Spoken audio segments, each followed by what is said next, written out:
As we commemorate this special day, which is Children's Day, which the theme for the 2025 National Children's Day celebration is empowering children for a brighter future. This theme underscores the importance of creating an enabling environment that allows our children to thrive and reach their full potential. So according to the latest statistics from the National Bureau of Statistics and other relevant agencies, Nigeria is home to over 70 million children. That is a lot of children, representing about 40% of the country's population. However, many of these children face significant challenges, including limited access to quality education, healthcare, and protection from harm. As we celebrate Nigerian Children's Day today, we must also acknowledge the issues that affect their well-being and development, from child labor and trafficking to malnutrition and lack of access to education. These challenges can have long-lasting impacts on their lives. Our junior anchor will take it away. Joining me today is our big auntie and mother, Moronike Adeyinka, or we can call her Miss Mo, an educationist, child and adolescent psychologist and parenting coach. We will discuss the issues affecting Nigerian children, explore potential solutions, and examine the prospects for creating a brighter future for them. Ms. Mo, welcome to Daybreak. Let's dive into this critical conversation and explore ways to empower Nigerian children for a better tomorrow. Ms. Mo, as we celebrate Nigerian children today, what are some of the most pressing issues affecting their well-being and development? Thank you very much. And I'd like to wish you Happy Children's Day first. Talking about the challenges that face the Nigerian children, the Nigerian child, I think highest on the list for me would be our inability to keep the children from harm.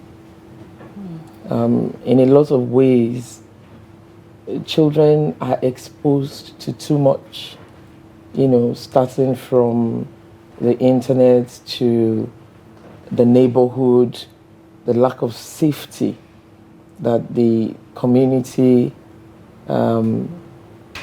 indulges in against children. Children are not kept away from harm. They're neglected, they are abused in several ways. So I think that's our inability as a country to keep children from harm. I think that would be the most pressing need right now. All right. Thank you very much, Ms. Mo, for that beautiful opening. It's Children's Day, and I like the fact that you started with our inability to protect the children from harm, not necessarily throwing it to the government just yet. Now, before we went on break, we had the other kids join in, and one of them said something that pretty much wrapped up the session because there was no point saying any other thing again. Absolutely. And she spoke about, parents being fully involved in their children's lives. And we also had callers who called in to talk about how the world is busy nowadays. Parents are hustling. The economy is not smiling. Hence, parents are hustling more than they are parenting. What's your take on that, and how bad is this for the next generation of children we're raising? Because the child is who becomes the adult. And what we put in childhood is what we get in adulthood. That's why we have to take childhood as a very important aspect of life and level of life.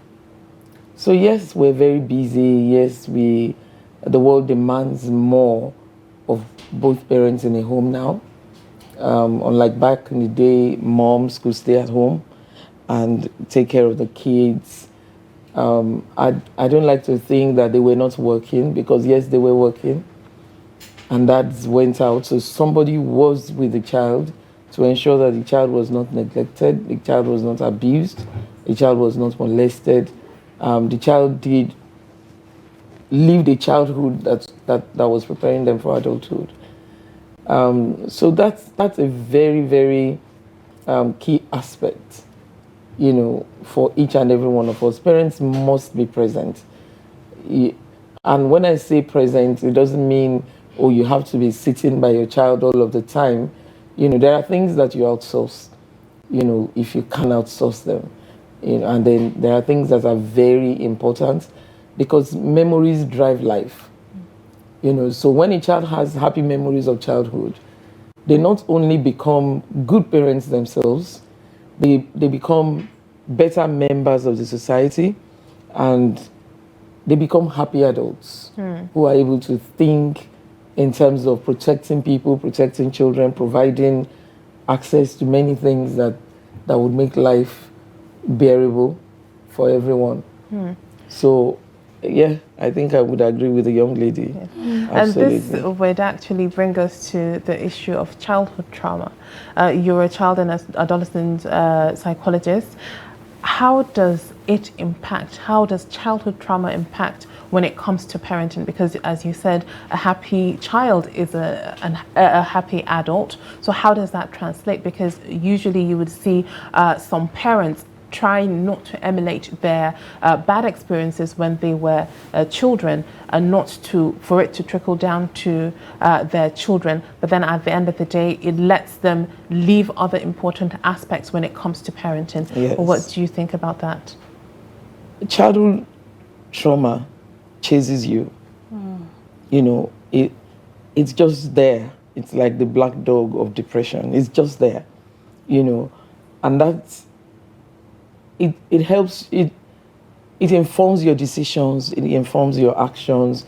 That's why you would find most of us, if you've been through something very painful as deprivation as a child, you want to provide everything for your child.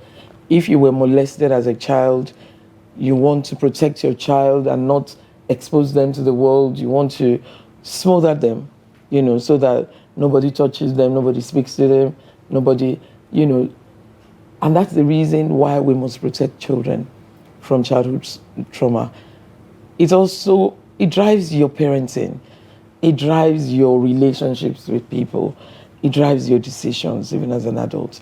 So when we fail to protect children from experiences that affect their entire life and livelihood, we are jeopardizing the communities, our society, because that means everyone in leadership, every one out of like 10 people who have experienced trauma in childhood and now in adulthood, that means that when they take decisions for a community, they take a decision for their families, those decisions are trauma driven. And unless trauma is resolved, you really can't function normally. All right, we'll leave the floor to Mui. Okay.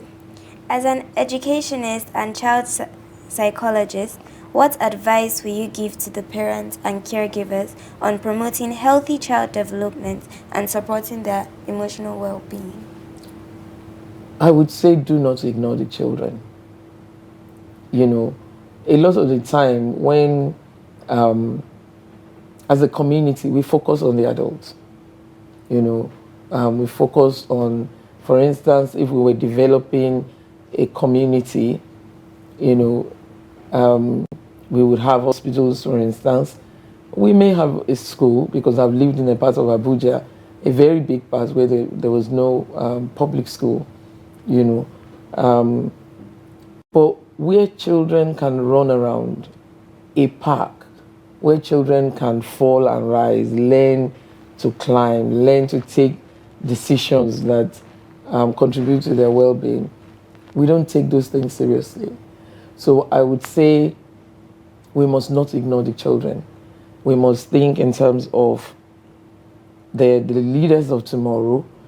And leaders of tomorrow does not necessarily mean, they're going to be in positions of national leadership.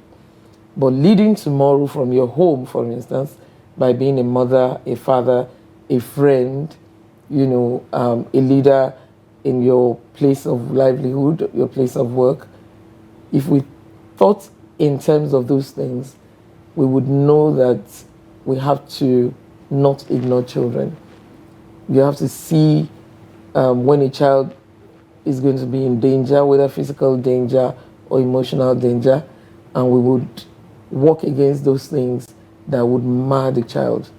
So we would provide what you guys need in terms of your physical growth, in terms of your emotional growth, in terms of your psychological growth, your mental development, and things like that. As parents, we would be able to do that. Social media is rising. A lot of kids are on social media, and a lot is happening on social media, from cyberbullying. I'm currently watching a series about teenagers and cyberbullying and how it's affecting kids. And it opened, I'm sure we've all seen Adolescents. Yeah, and that was a very eye-opening movie to how you might not know your children at the end of the day. So let's bring this back home to Nigeria, where I said the black man doesn't believe in going to see a psychologist at the end of the day. And it brings it down to children. The rise of social media is taking a toll on their psychological well-being. As parents, what are those signs you think they should look out for if their child is going through a certain level of, mental downtime due to the rise of social media? And at what age do you think is really, really appropriate for children to have access to phones and social media? To answer the last question, I would say 16. That's when you can give a child a phone that gives them access to social media, because the brain is still developing. Even with us adults, humans, we're very impressionable. When people tell you, oh, nobody can impress their opinion on me, nobody can. The social media is shifting cultures. Like 10 years ago, some of the things we believed, I would never support this lifestyle, I would never. We sit down comfortably on the social media and we read about these things, we laugh about them. They're no longer as important to us as they used to be. So I would say 16. The social media is very cunning. It just creeps up on you. You're on social media for an hour, and then 2 hours, and 4 hours, and so on.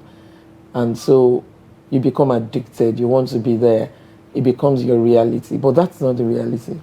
That's the danger for children. And because their brains are developing, they're not able to draw the line. That, okay, an adult may be able to say, that's not real. Well, that can't happen in real life. But the child can't. It just registers to the child as, that's what's expected of me. I'm supposed to be naked, on the streets.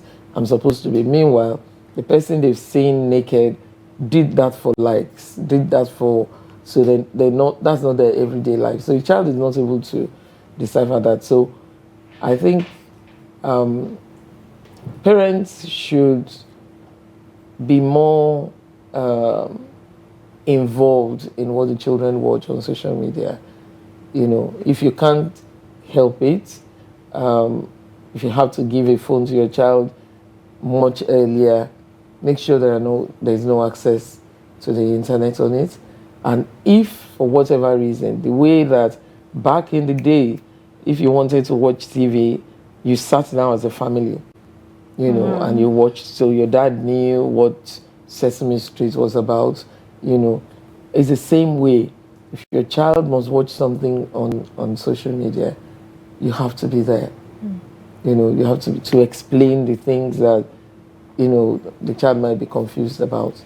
And so I think that will help. So a quick addition. How about those parents that believe so much in the values they've put in their children? Does it hold water in relation to what social media brings to these children's forefront? It doesn't. The truth is that a child is a child. That's why there's a difference between a child and an adult. All right. You think, I've put so much in.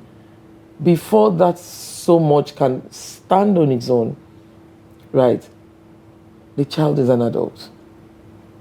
I was just as I was coming here, I was watching something where a man driving a Ferrari or perhaps a Lamborghini, very fascinating car, he was driving in an experiment. And he went to neighborhoods where he had spoken to the parents. And the parents were like, oh no, my child would never follow a stranger. In fact, they had conversations with the children. You must never follow a stranger. If you find a stranger on the streets talking to you, you run. About a few hours later, this car drives by. The first family, their 3 children entered the car. They didn't know the man. They didn't know. They entered the car. Another family, out of about 8 or 9 families, only 1 family had their children. Wow. As soon as the man said hello, the girls took off. They ran in. So children are impressionable. You can't, oh, I've done this for my child. No, there's no absolute. Oh, wow. Yeah. Well, quickly, as we know, education is very important in a child's life. And as this year's theme for the Children's Day celebration is empowering children for a brighter future, how can we make sure that Nigerian children have a proper access to quality education and healthcare, due to the fact that we've seen a lot of circumstances where Nigerian children are in deplorable, they study or they go to school in deplorable conditions, whereby there are no classrooms, there are no roofs over their heads, they don't have the right things, the equipment, to make sure that, you know, they have the proper education that they need, as well as healthcare. I think, going back to what I said, that we have to not ignore the children. If we weren't ignoring the child, we would know that, they would need classrooms to learn. When we're building roads, for instance, we would know that, okay, there must be schools in communities. Even as a nation, we must begin to notice the child and what the child needs, allocate the right amount of money to support a child's growth. And part of that is also providing very good health care. All right. You know, and that goes to manpower. We may not be able to build the schools that we want in the immediate, but we can build the people who will deliver the curriculum to the children. Absolutely. So if we had very good teachers, you know, even under a tree, a good teacher would deliver. Absolutely. You know, so we need to raise manpower, whether in the education sector for the sake of educating the child, or the healthcare sector for the sake of keeping the child healthy. All right. Thank you very much. This was an absolute pleasure. And thank you to our junior anchor as well for contributing so much to this segment.